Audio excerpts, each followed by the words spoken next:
I guess what they say really is true. Artists have different eyes that notice what the rest of us might not see. When New Zealand-born artist Wendy Murray came to town for a 6-week stint in 2024, she took in everything on her daily bus ride from East Nashville to downtown. Everything. Chicken bones and cigarettes. I would catch the 56 bus into work and home from work every day. I just couldn't believe it. Like, I lived in Los Angeles for 5 years, and you just don't have, like, cigarettes and chicken bones all over the pavement. And so I'd made this zine, and I guess, I just loved Gallatin from the beginning, and just observing how different it was, how interesting it is in terms of, like, the types of businesses on Gallatin.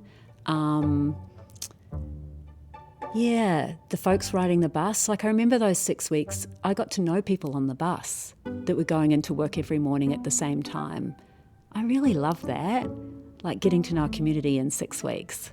We wouldn't say have big conversations, but I just felt like I was seen, and I just felt like I was part of something.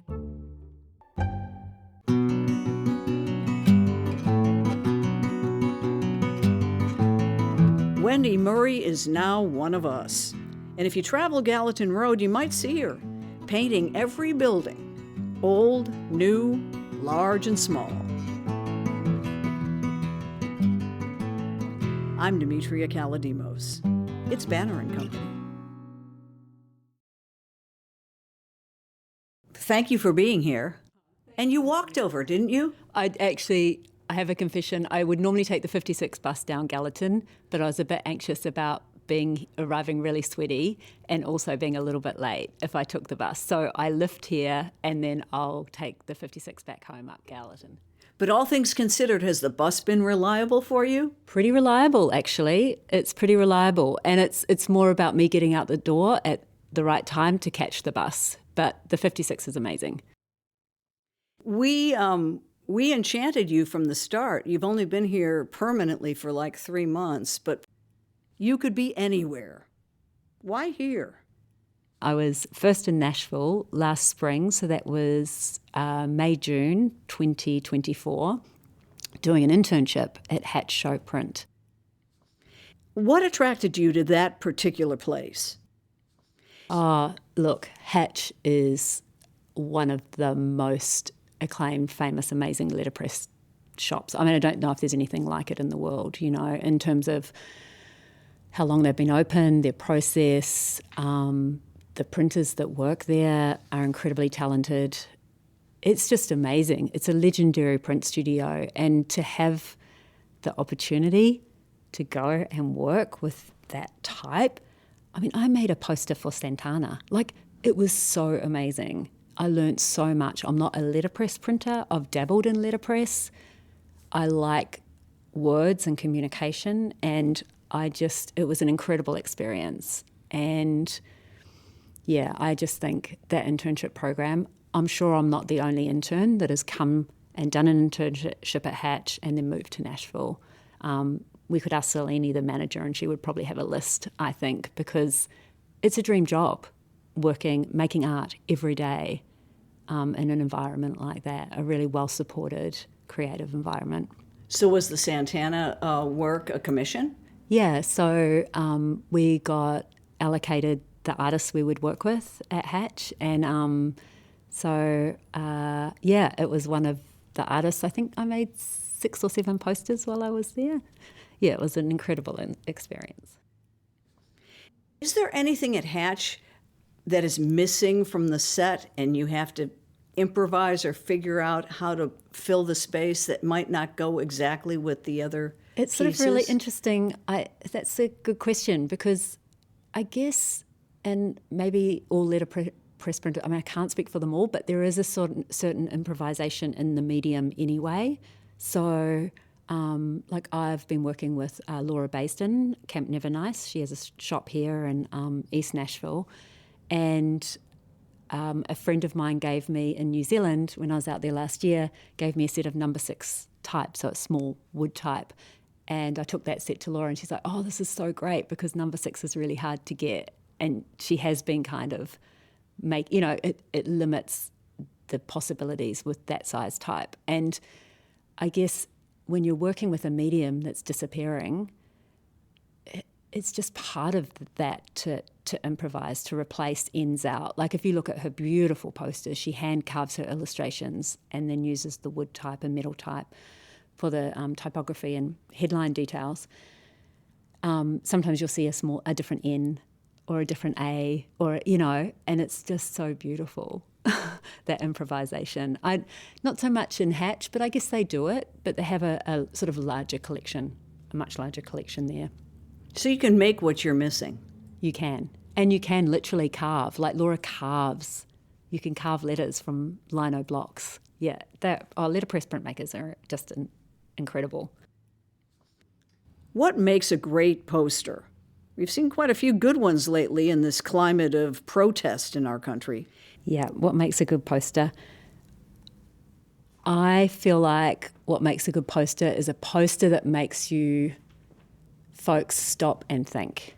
And a poster with a little bit of ambiguity, I think, is good, so that the person who is interpreting the poster can bring in their own experience to that conversation. And also, one of my favourite things about especially street art is that, like that feeling when you're walking around a neighbourhood and you turn a corner and there's a poster pasted up on the wall, and there's this element of surprise. And back in the day, like Banksy was awesome at this. WK Interact around Sydney. I was in Sydney for 18 years, and there's nothing like waking up, walking to work, catching the train, getting off the train, and then you turn the corner and there's a WK Interact paste up, or a Banksy monkey stencil, or a new street artist or graffiti writer in the city. And so, yeah, but in terms of communication, I feel like simple is best. We haven't exactly had a Nashville Banksy, but there are some pieces around town that people are, feel attached to. But then there are some that are quite forgettable. And I'm wondering what your take is. Is there too much of this mural stuff? I think, look, I feel like going down a street like Gallatin, the Pike, the road, the street, the Ave, everything is good. More is better. I'm open to, I just think it's great. Like if it's a mural, fantastic. If it's a stencil, fantastic. If it's advertising, posing as street art, maybe not so good. That's kind of something we saw change around about, in Australia, in Sydney, around about 2008, 2007, 2008, that started to happen. More on the mainstream, Coca-Cola hiring local artists, street artists, to paint their murals or street art and then putting the Coca-Cola branding in there. So look, I'm into it all. And I enjoy getting to know on Gallatin the writers and the street artists that work in that space as well. Yeah, I'm really enjoying that.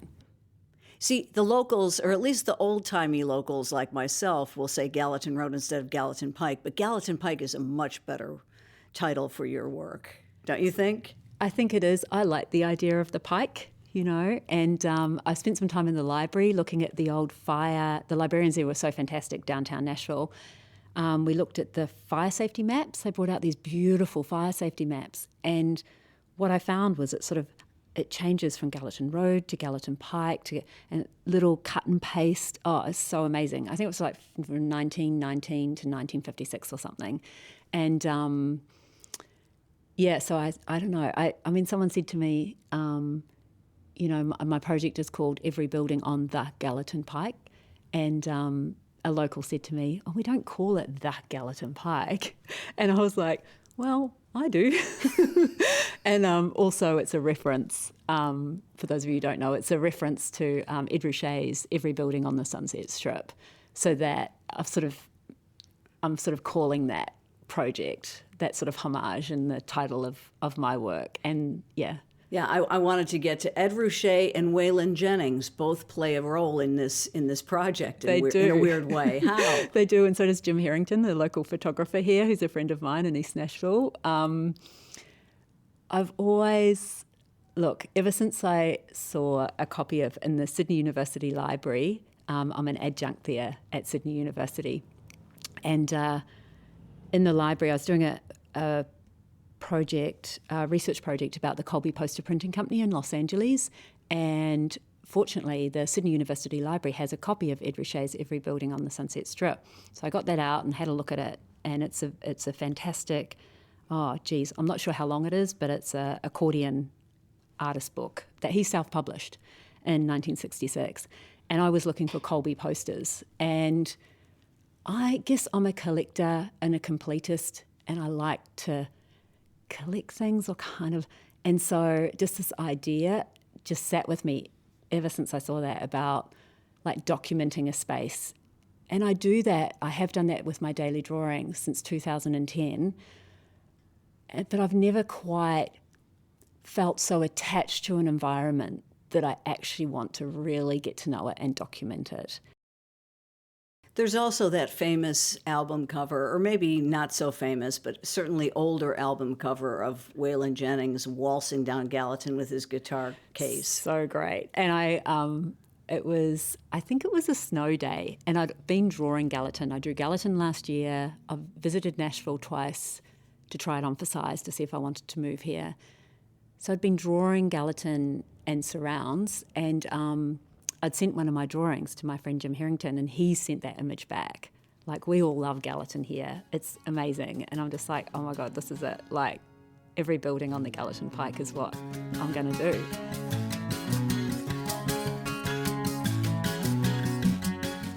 It's Banner and Company. I'm Demetria Kalodimos. We'll be right back.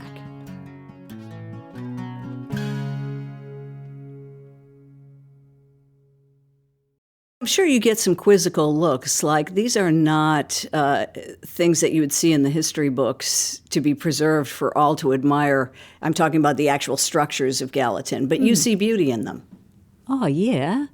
Like, they're incredible. And, you know, I love the power lines that are all hanging down. Do you know how many power lines, like bits of, I don't know if they're live, but like wires hanging down on Gallatin and like poles on angles? Like, there was one building I drew, and the power poles on such a crazy angle, and I post them on social media. I put them on my Instagram account and my Facebook account every day when I do them. And I said, I think I'd had a really rough day, and it was like really hard out there. It was really noisy. It might have rained. I can't remember the circumstance, but sometimes. And I was like, I was feeling a bit crooked. Maybe I was coming down with the flu. I don't know. And so I said on my social media thing, I was feeling a bit crooked today, like this pole. And someone chimed in, and this is what I love about putting things on social media. Someone chimed in and said, that pole's been crooked since 2009 or something, And it was just like so great. I guess I do find beauty in that. It feels to me like every road in America, kind of like every road in the US in some ways. It feels a little bit like Los Angeles. It feels a little bit like Detroit. Yet then it's Nashville. It's its own thing. And it just fascinates me. The more I ride and more time I spend on Gallatin, kind of the more of a crush I develop on it, actually. Like, I went away there last month and I missed it. It's like I kind of fall in love with cities. What's your process? So you wake up, you have this great bowl of oatmeal that you described to me, and then what? How do you figure out where you're going that day and how long it's going to take, and does the weather play a role? The weather does play a role. So, yeah, I get up, have my breakfast, and pack my bag. So I have a specific bag I take. I've got a red bag at the Vinnie's so that people can see me. I've got a uniform, essentially. So I've got, I'm on my bike, so I've got a red, I got from Anaconda Vintage, oversized men's 70s red, bright red long sleeve cotton shirt. I wear that so you can see me when I'm out there for safety.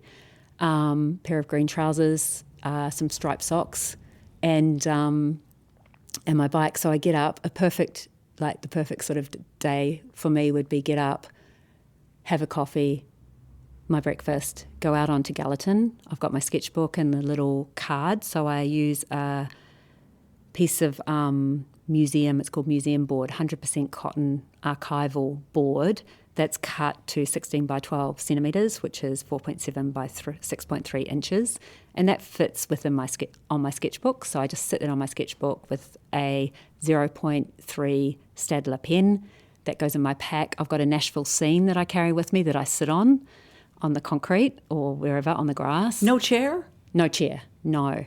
Although I have upgraded. Rebecca at the Greenway Ray sponsored. I had my first sponsorship deal, and I got a UV umbrella donated to me, which was a really good idea. So sometimes I take that out if I'm going out during the day, if I can't get out in the morning.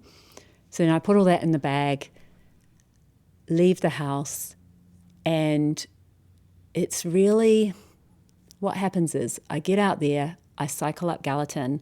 It's about finding a building that doesn't have a car or cars in front of it, preferably, somewhere where I can sit safely. If it's sunny, find some shade. What happens is in the mornings, let me get this right, in the mornings I draw on the left-hand side, so I draw on the east side, I draw the west side, and in the evenings, if I can't get out in the morning, I'll draw on the west side. So I've got shelter.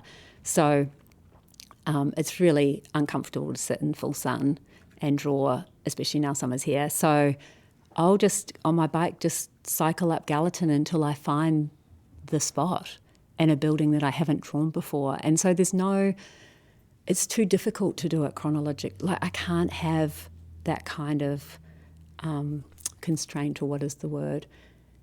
I just have to let it kind of be what it is and land where I land on that particular day. And so I'll sit down, draw the line work with a pen, and then I'll take that back I'll take a photo, and then I'll take that back to the studio and then drop the gouache and the colour in. Yeah, and I'll always take a photo before and after, because you never know what's going to happen, because sometimes you'll find a perfect spot, like I did the other morning, found a perfect spot to draw sinkers, sat there, set up my little kit, started drawing, 7:30 in the morning, just got settled in. I'm sitting in an empty car park, and a car, tinted windows, loud, V8, comes in and parks right in front of me. And I was like, I might just ask them to move. So I stood up and approached the window, and they didn't wind their window down. Scary, a little bit. I just packed up my stuff and left, took a photo and left. So will that one resume at some point? It did. And so I sort of have with this daily practice, the daily drawings, the rule was, when I started in 2010, was that they need to be started and completed within the day. That's why they're called the daily. Unfortunately, I don't have the time to draw every single day. I wish I did. These drawings take 3 to 4 hours. But when I can, I draw. But what's happened with the Gallatin Pike project is I've had to be a little bit easier on myself, because in situations like that, I take a photo, I could go home and finish it, or I just haven't got enough down. I might want to come back to that spot later in the day or in the evening.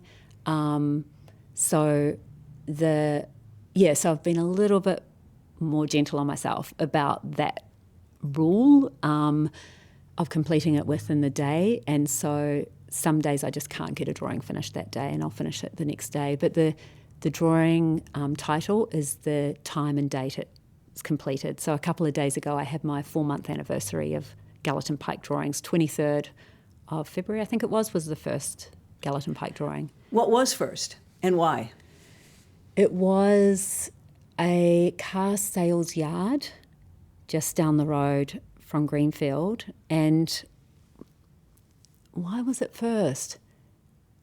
It was first because I found a comfortable spot to draw it, and it looks sort of interesting. And as good a reason as any. Yeah. It just, and it made me think. I remember sitting there and the train would go past, and I was thinking, it's kind of 2 buildings on this lot. Do I draw both buildings because I'm doing every building on the Gallatin Pike, or do I just draw one building and then draw the other building separately? And I've realised I probably have to go back and draw the other building as well, which I still haven't. But and the same with the strip malls, like that huge strip mall opposite that, Sinkers and Caesars, and there's so much chicken wing. There's a kids after school program happening there. There's all sorts of things. And, I sort of put it on social media, asked folks, like, what shall I do? Shall I draw the giant, long strip mall as one building? Or do I have to draw every single business? And the consensus was every single business. And I tend to agree, even though it's not really an ideal situation for me, drawing the same green building with a different sign for 5 days or whatever. Each business is a really important part of this project and of Gallatin Pike. Each business brings its own character, it brings its own community. I get to meet them, so what I do is once I've drawn your building, I'll drop a postcard into your mailbox if you're not open, or come and see you later on and drop a little Every Building on Gallatin Pike postcard in to let you know that I'm around and I've drawn your building, or I'm drawing your building soon. Sometimes when if a building's open or a business is open, I'll just drop a card in and just say, hey, I'm out drawing today. I'm not drawing your building, but I'll draw your building at some point in the next few weeks.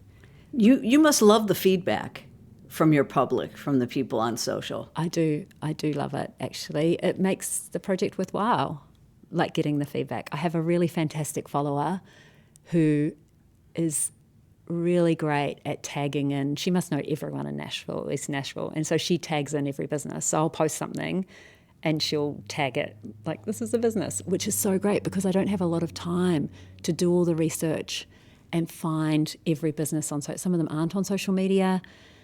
If I had more time, I could do all that, but it's so great this person has stepped in to help with that for me. Amazing. She's amazing.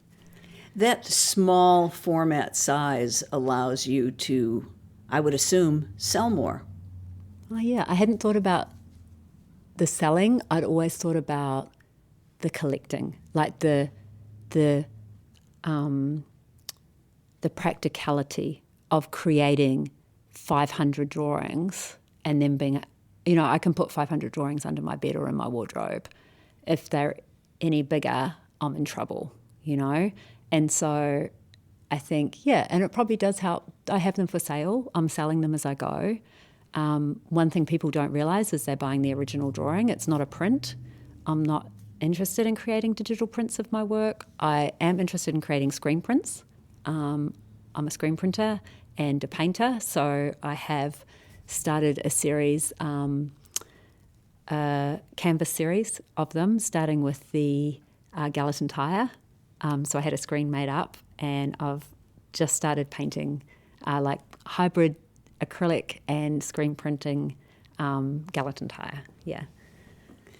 Who bought the first one? Do you even know or remember? Yes. Her name was Alexandria, I think, and she purchased Fatmos, which was a drawing that I did last year, but I set up my website with with them for sale, and she was the first. I remember she came around to my house. I was so excited, got to meet her. It was really nice. She was great. Being a relative newcomer, have you already noticed changes on the street? Oh, absolutely. I feel like I can't keep up. I was with a friend, Dan Brawner, yesterday, and he said to me, we're talking about Gallatin. He said, I think that business, it's one of the fish shops down Main Street by the amazing Weiss Liquor. Is that how you say it with an accent? Weiss Liquor? Weiss, yeah. And he said, someone told me the building had been torn down for the fish shop there on the corner. And so we were up on Shelby. We turned around, went back down Gallatin to make sure it was still there. And it was still there. It was the building next to it that had the for lease sign in it. And it's moments like that. It's it's changing so quickly. Like even one of the buildings beside the tattoo shop I put up on Instagram this morning, the building next to it, I've noticed someone's in there renovating it now, and that's going to change. And I don't know, it's I haven't got around to drawing that building. It'd be great to do it now before it changes. There's this artist, and I forget her name. There's an amazing artist, and she paints. She's in Nashville, and she paints. Peggy Snow. Peggy Snow, thank you. Peggy Snow gets her easel out and goes out and documents these buildings before they... Yeah, usually when they're on death row of buildings. Yeah, amazing. What a service to the community to go out and do that. Incredible. So I don't intentionally document before they go, but I'm feeling a growing attachment to buildings, and I do want to document. It's changing, right? This project is changing. I mean, I don't even know the parameters of how far down Gallatin I'm going to go yet. Yeah, we were talking, where do you stop? I don't know where I stop. I mean, how long? I'm the type of person, I just got out there and started the project.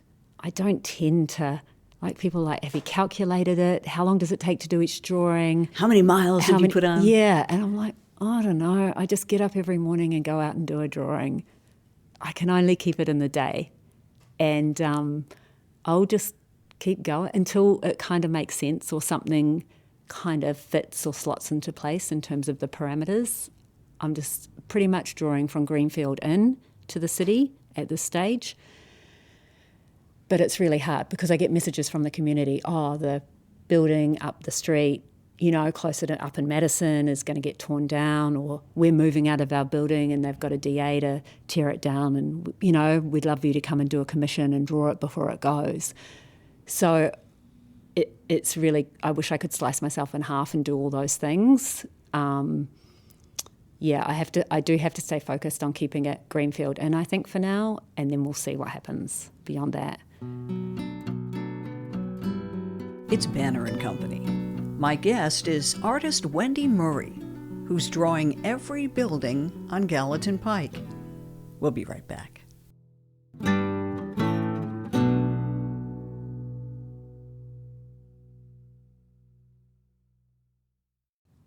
Confession. Do you ever start one and draw an X through it like I would and say, this is no good, it's not working? Or do you just keep going? I keep going, and there's some, look, one of the buildings, it's just, okay, this isn't documentary drawing. It's like one of the buildings is so wonky. Actually, I can think of two that I just misjudged. Like you see on street signs sometimes, like hand-painted signs, and the S is like down on the side. Right. Like I just misjudged the length of the building. I sort of start drawing, and then I think, I've got this down, the window's down, the da-da-da, and then I like, dang, I've got another 2 windows to go and I'm at the edge of my cardboard. And so I just squished them in. And in a drawing, when you're drawing, and those artists out there, if you've ever done drawings, like the dream is when you start somewhere and then you go around the drawing and then you land in exactly the right spot again at the beginning, So you sort of start the drawing and you have a sense of where it's going to end, and then you do that, and then the building just perfectly fits in the composition, and the power poles are right, and a little bit of the street in the front is right. But some days I'm just off my game, I know you're about to meet or have met with John Bader, who was one of the first to create works based on sort of iconic Nashville, but pedestrian places in Nashville. He calls his generation image addicts. Are you an image addict? Maybe, because I also collect postcards. I can't wait to meet John. His work is incredible. And I think I love the images. I'm a collector.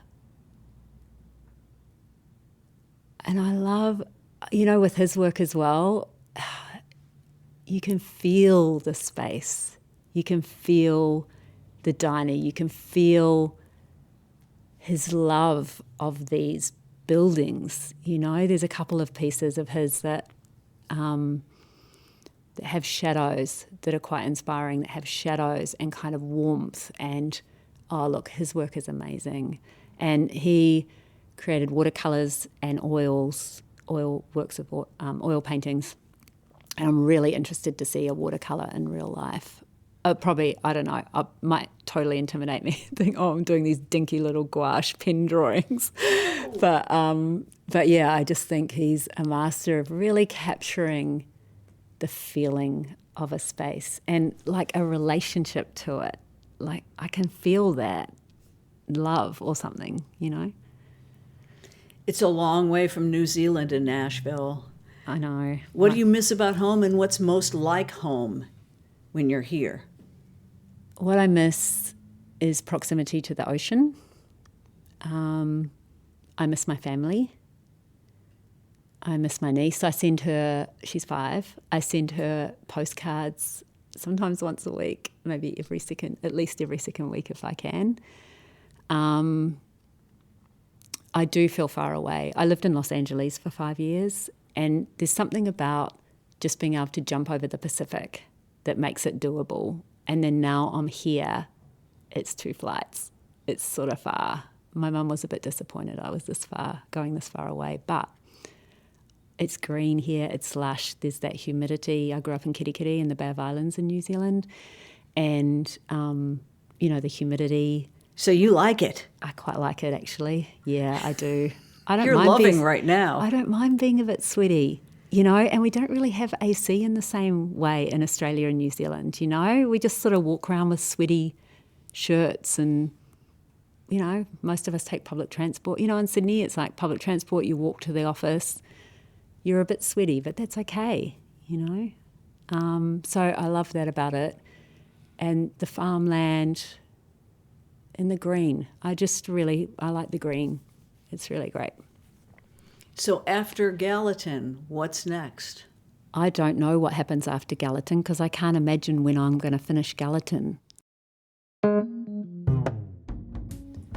At the moment, it's just all about Gallatin. There's nothing else going on. Gallatin's the project. Gallatin's a universe. It is.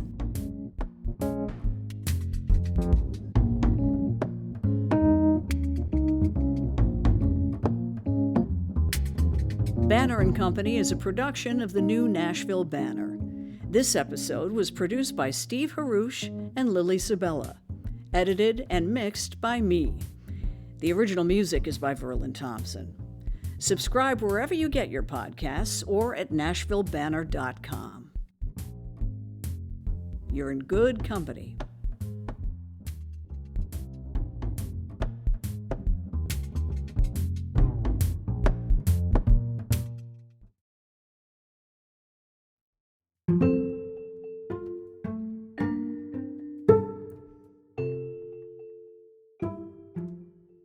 We do our last question in the fishbowl. So you take one of those? Yep. This is posed from someone who sat in your chair before you did. So if you could read it, ponder it, and give us your answer. Okay. Alan Stoker. What do you think about the rise of black country music? That's a tricky one for me because wasn't it always round? Is there a rise of black country music? I thought there was, or was there not black country music? I mean, I don't know. I hadn't thought about that. Wow. I don't know what to say. I think you answered it already.